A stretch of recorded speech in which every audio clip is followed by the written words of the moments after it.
Hello guys, welcome to the next video of accounts Udaan. और आज हम करने जा रहे हैं बहुत ही इंटरेस्टिंग टॉपिक। ये एक ऐसा टॉपिक है जो कि काफ़ी आसान है, लेकिन बच्चों को इससे काफ़ी डर लगता है क्योंकि शायद बचते रहते हैं इस वजह से। लेकिन इससे बचने की या घबराने की कोई जरूरत नहीं, ये बिल्कुल आसान टॉपिक है। तो आज का हमारा टॉपिक जो है वो है हिडन गुडविल। कौन सा टॉपिक है हमारे पास आज हम करेंगे हिडन गुडविल।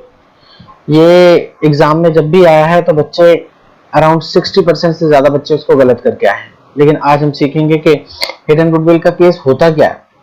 देखो, हिडन गुडविल का केस होता क्या है कि क्वेश्चन में जनरली होता क्या है कि इस तरीके से बोलते हैं क्वेश्चन में ए बी पार्टनर्स हैं, रेशियो 2:1 है, they admit C for 1/5 share, जिसमें उसकी कैपिटल बता देते हैं कि he brings capital of ₹2 lakh suppose, and he brings premium for goodwill ₹40,000। तो अब हमें मालूम है उसने प्रीमियम खुद ही बता दिया, तो ये हमें अब कैलकुलेट करने की जरूरत ही नहीं, और हम बाकी का क्वेश्चन नॉर्मली कर लेते हैं जैसे कि हम ऑलरेडी जानते हैं। कई बार वो प्रीमियम नहीं बताता, लेकिन वो ऐसे बोलता है कि goodwill of the firm is valued, goodwill of the firm is valued at ₹2 lakh suppose, rupees या 1 लाख मान लेते हैं, इस तरीके से बोल देता। तो हमें मालूम है कि 1 लाख अगर टोटल फर्म की गुडविल है तो इसमें से उसका जो भी शेयर क्वेश्चन में दे रखा है, सपोज 1/5 दे रखा है इस केस में, तो 1/5 निकाल लेंगे, तो इसका 1/5 20,000। इस तरीके से क्वेश्चन में तुम्हें कोई ना कोई बात बता रखी होती है जनरली। तो हम गुडविल में जो नया पार्टनर है उसका शेयर और बाकी के पार्टनर्स में जो भी एडजस्टमेंट होनी है वो पता कर लेते हैं। लेकिन अगर क्वेश्चन में ना तो प्रीमियम बोल रखा है ना ही टोटल फर्म की गुडविल बताई है, तो ऐसे केस में हम क्या करें? ऐसे केस में गुडविल को पता करने का कोई और तरीका हमारे पास बचता नहीं। तो उस केस को हम बोलते हैं हिडन गुडविल का केस। कौन सा केस बोलते हैं? हिडन गुडविल का केस। अब हिडन गुडविल के केस होता कब है? जब ना तो प्रीमियम दिया हो क्वेश्चन में, नए पार्टनर का बताया हो, ना ही टोटल फर्म की गुडविल बताई हो, तो ऐसे केस को हम क्या बोलते हैं? हिडन गुडविल का केस। तो अब हमें क्या करना होगा? अब हमें सिंपल सा कुछ नहीं करना है।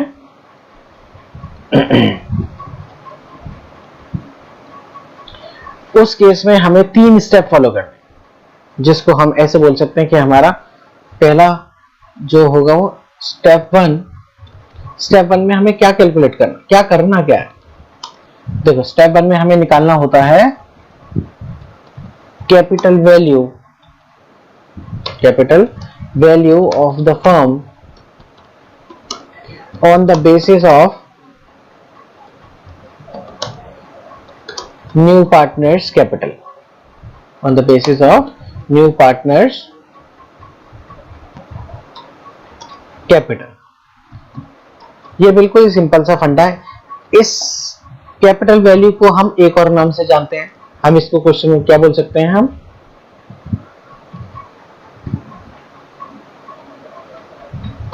Total capital.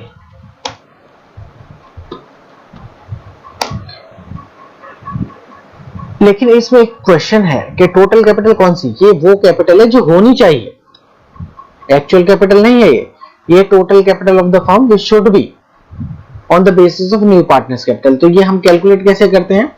तो इसको फॉर्मूला बेस पे हम लगाते हैं। फॉर्मूला के इक्वल्स टू कैसे आएगा? Equals to new partners capital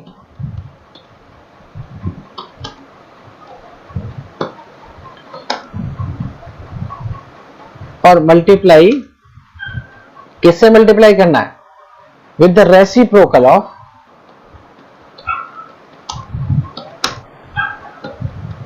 new partner share, new partners share, जो कि क्वेश्चन में तुम्हें गिवन होगा। तो क्वेश्चन में हमें जनरली बता रखा होता कि ए बी पार्टनर्स है, रेशियो 3:2 है, and they admit C for 1/5 share for which he brings ₹1,50,000 as capital। ठीक है, अब हमें क्या पता होना चाहिए? अब हम इसमें कैपिटल वैल्यू कैसे निकालेंगे? तो ऊपर वाले फॉर्मूले के हिसाब से हम कैपिटल कैसे निकालेंगे, capital value of the firm,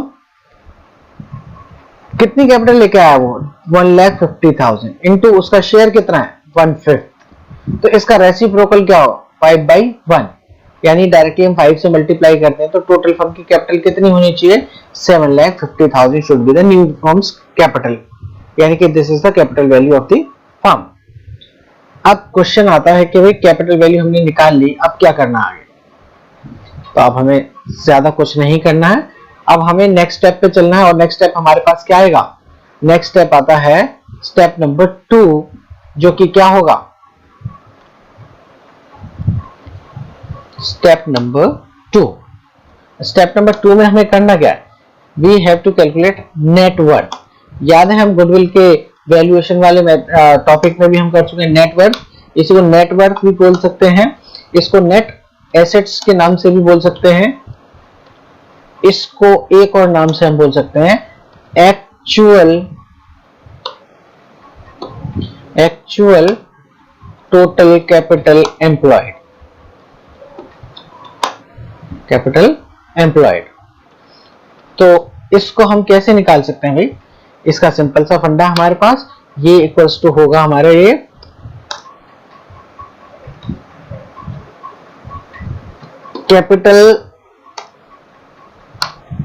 capitals of all the partners including new partner। ठीक है, हम इसको ऐसे समझ सकते हैं कि हमें इसमें किसकी कैपिटल को भी इंक्लूड करना है, न्यू पार्टनर की कैपिटल को भी इंक्लूड करना है, न्यू पार्टनर्स कैपिटल को भी इसमें हम शामिल करेंगे। तो हमने ये किसकी कैपिटल लगाई, ये टोटल फर्म की कैपिटल अभी नहीं आई है क्योंकि इसमें बहुत सारी चीजें भी बाकी है। तो हमें और क्या करना है, इसमें जितने भी अनडिस्ट्रीब्यूटेड प्रॉफिट्स या जिसको हम एक्यूमुलेटेड प्रॉफिट्स के नाम से भी जानते हैं, वो भी इसमें ऐड करने पड़ेंगे हमें। और क्या, अगर कोई फिक्टिशियस एसेट्स हमारे पास बुक में दे रखी हैं तो वो भी हम माइनस करेंगे। अब फिक्टिशियस एसेट्स कौन सी होती हैं, P&L का debit balance, advertisement, suspense account, ये सारी हमारी जो गुडविल ऑलरेडी बुक्स में अपीयर है वो सब फिक्टिशियस एसेट गुडविल उसमें है, हम उसको मानते नहीं है, बट अगर वो भी गिवन है तो वो हमें राइट ऑफ करनी पड़ेगी। राइट ऑफ करेंगे तो ऑब्वियस ही बात है यहां से माइनस अपने आप हो जाएगी। तो fictitious assets minus non current investment, ये जनरली पूछा नहीं जाता है, इसको हम नॉन ट्रेड इन्वेस्टमेंट के नाम से भी जानते हैं, sorry non current non trade investment. ये क्वेश्चन में बिल्कुल चांस नहीं है कि पूछा जाए, लेकिन अगर पूछा जाए तो हमें पता होना चाहिए। नॉन ट्रेड इन्वेस्टमेंट्स होते हैं वो भी माइनस हो जाता है। तो ये हमारा था स्टेप 2। अब हमारे पास आएगा स्टेप 3। अब स्टेप 3 में हमें क्या करना है, स्टेप 3 ठीक है। अब हमारे पास स्टेप 3, तो भाई स्टेप 3 में हमें क्या करना है, स्टेप 3 में हमें पता करना है कि गुडविल की वैल्यू क्या है। तो गुडविल की वैल्यू क्या होती है, गुडविल इक्वल्स टू होगा हमारे पास स्टेप 1 से जो हमारे पास अमाउंट आया था वो माइनस स्टेप 2 से जो अमाउंट आया, यानी कि हम इसको ऐसे भी बोल सकते हैं कि गुडविल इक्वल्स टू किसके होगा, और स्टेप 1 मतलब capital value of the firm minus actual या नेटवर्थ ही लिख लेते हैं हम, नेटवर्थ जो हमने कैलकुलेट किया क्योंकि तीनों का मतलब सेम है, या एक्चुअल टोटल कैपिटल एम्प्लॉयड। ये जैसे 3 स्टेप हम फॉलो करेंगे तो हमारे पास गुडविल का अमाउंट आ जाएगा, फिर ये क्वेश्चन बिल्कुल नॉर्मल क्वेश्चन की तरह हो जाएगा। तो हम इसके जल्दी से कुछ एग्जांपल्स देख लेते हैं जो टीएस ग्रेवाल के ही हैं, तो आइए देख लेते हैं। तो इसमें क्वेश्चन नंबर देखो, कहता है Anil and Sunil and partners in a firm with fixed Capitals of rupees this they admit Charu as a new partner for 1/4 share in the profits of the firm on 1st April 2012. Charu brought 3,20,000. तो सबसे पहला step जो हमने अभी पता किया था वो कौन सा था? सबसे पहला स्टेप था हमारा, सबसे पहला कैपिटल वैल्यू। स्टेप 1 कौन सा था?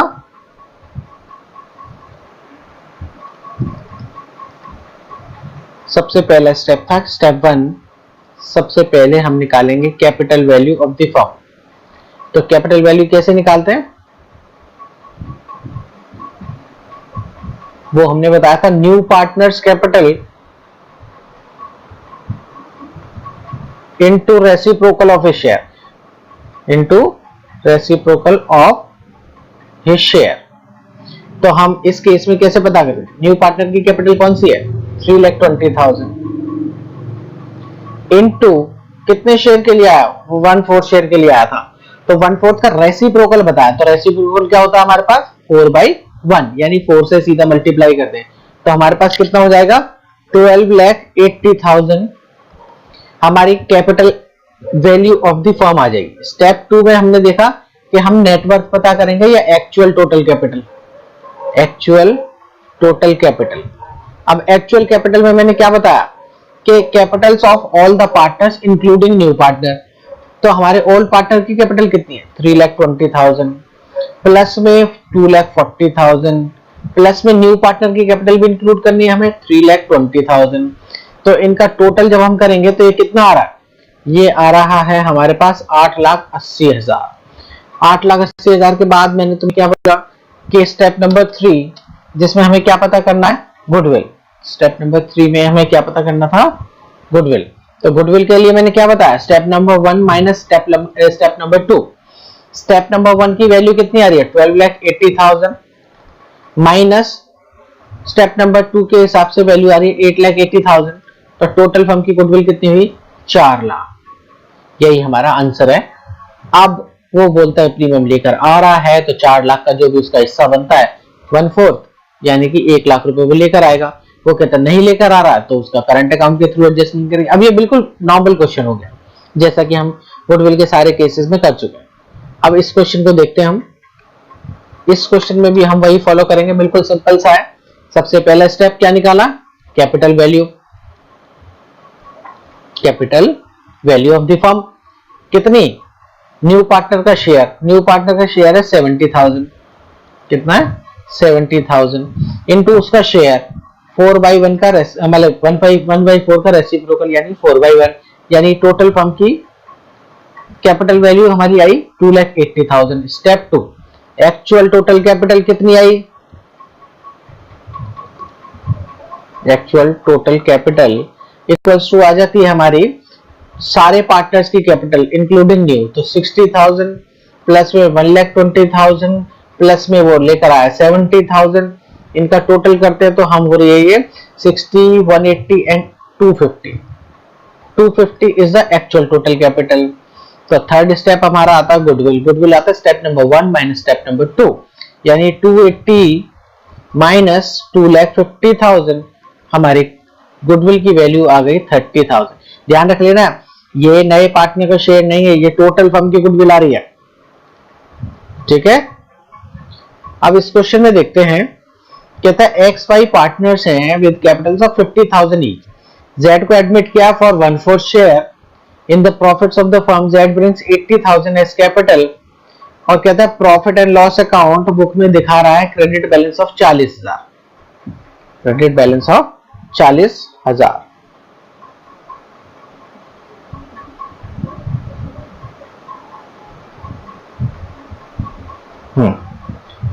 क्रेडिट बैलेंस ऑफ 40,000 रुपए ये हमें दिखा रहा है। ओके, तो मैंने तुम्हें क्या बताया था अभी? सबसे पहला स्टेप कैपिटल वैल्यू निकालेंगे। तो टोटल कैपिटल वैल्यू कितनी आती है? कैपिटल वैल्यू हमारे पास आएगी, कैपिटल वैल्यू इक्वल्स टू आती है न्यू पार्टनर का कैपिटल। न्यू पार्टनर की कैपिटल आ रही है 80,000 रुपए इनटू उसका रेसिप्रोकल शेयर 1/4 के लिए आया तो यानी कि 4/1 यानी 4। तो 3,20,000 इज द कैपिटल वैल्यू। अब निकालेंगे actual total capital. Actual total capital जो कि हमारी कितनी बैठेगी, 50,000 ईच है, तो 50,000 रुपए ए के एक्स के, 50,000 रुपए वाई के, और जो नया पार्टनर लेके आया वो 80,000 रुपए, और कहता है प्रॉफिट एंड लॉस अकाउंट का credit balance. Profit and loss account का क्रेडिट बैलेंस, क्रेडिट बैलेंस है तो ऐड हो जाएगा, अगर डेबिट बैलेंस होता तो ये माइनस हो जाता, लेकिन फिलहाल कैपिटल बैलेंस है क्योंकि एक्यूमुलेटेड प्रॉफिट है, प्लस में 40,000 और कुछ बोला नहीं है, तो हमारे पास ये हो जाएगा कितना, 50, 50, 1 lakh, 180 and 220, 2,20,000 is the actual total capital. और अब थर्ड स्टेप गुडविल, तो गुडविल कैसे निकलेगी, goodwill equals to step 1 minus step 2, यानी 3,20,000 माइनस 2,20,000, तो equals to 1 lakh is the goodwill of the firm. तो बिल्कुल इजी क्वेश्चन है, कुछ ज्यादा दिमाग लगाने की जरूरत इसमें होती नहीं है। तो अब हमारे पास नेक्स्ट और ये लास्ट क्वेश्चन है।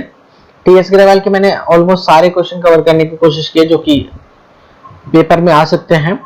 तो क्वेश्चन नंबर 43 हम देखते हैं। तो कहता है आसीन और ये पार्टनर है, अजय को एडमिट करें for 1/5 share, Ajay brings 5 lakh as his capital. तो सबसे पहले स्टेप तो हमें वही फॉलो करना है, कौन सा, पहला स्टेप कैपिटल वैल्यू। क्या निकालेंगे, capital value of the firm, और वो कैसे निकलती है, नए पार्टनर की कैपिटल इनटू उसके शेयर का रेसिप्रोकल, यानी 5/1 इक्वल्स टू, तो 25 lakh should be the total capital. 25 lakh हमारी कैपिटल होनी चाहिए, लेकिन आप निकालते हैं एक्चुअल टोटल कैपिटल है क्या है, एक्चुअल टोटल कैपिटल वो कैसे निकलती है, तीनों पार्टनर्स की कैपिटल, तो तीनों पार्टनर की कैपिटल हमें नहीं दे रखी है, तो ये मैंने साथ में बताया टोटल कैपिटल के अलावा इसको नेट वर्थ भी बोलते हैं और नेट एसेट्स भी बोलते हैं। और नेट एसेट्स का फॉर्मूला हम गुडविल की जब कैलकुलेशन कर रहे थे चैप्टर नंबर 3 में, उसमें भी यही था कि total assets minus external liabilities.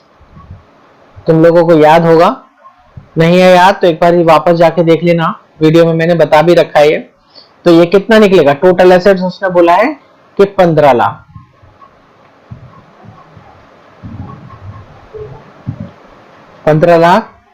और माइनस 5 लाख रुपए टोटल कैपिटल हमारी हुई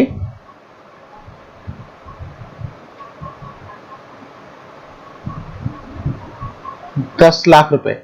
लेकिन ये सिर्फ किसकी है, ये सिर्फ ए और सॉरी आसिन एंड श्रेया के टाइम की है। तो यानी कि अभी हमें से थोड़ी सी एडजस्टमेंट और करनी पड़ेगी। वो एडजस्टमेंट क्या होगी, इसमें 10 लाख जो वैल्यू निकली है, इस वैल्यू में अजय की कैपिटल और ऐड होगी 5 लाख, यानी एक्चुअल के टोटल कैपिटल कितनी आ जाएगी, 15 लाख। अब स्टेप नंबर 2 के हिसाब से हमारे पास वैल्यू आई 15 लाख रुपए।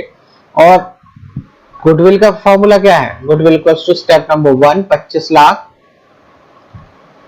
माइनस 15 लाख, ये हमारी आई 10 लाख रुपए टोटल फर्म की गुडविल।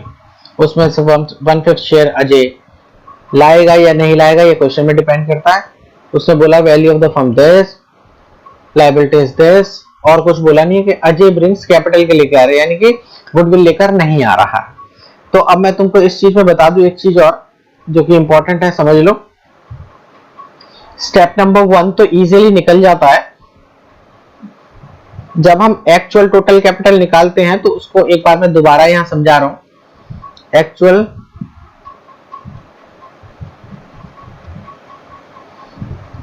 टोटल कैपिटल, उसके लिए मैं वो चीजें भी बता देता हूं जो जनरली एग्जाम में यूज करते हैं। तो इसको कैसे निकालना है, ओल्ड पार्टनर्स कैपिटल प्लस में न्यू पार्टनर्स कैपिटल